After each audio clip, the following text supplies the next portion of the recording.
ভালোবাসি। আমি তোমাকে ভালোবাসি। दूसरे मोहल्ले में घर ले लिया सुबह की अजान सुन के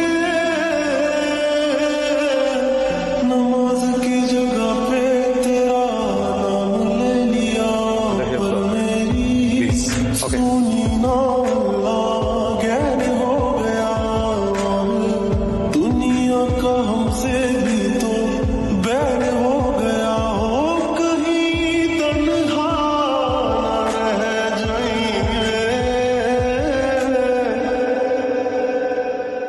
रोई ना जो याद मेरी आई रे खुश रही अखाना पर আমার জীবন থেকে 2টা বছর নষ্ট করে দিছে। আমি কখনো আপনার জন্য শান্তিতে ক্লাস করতে পারিনি।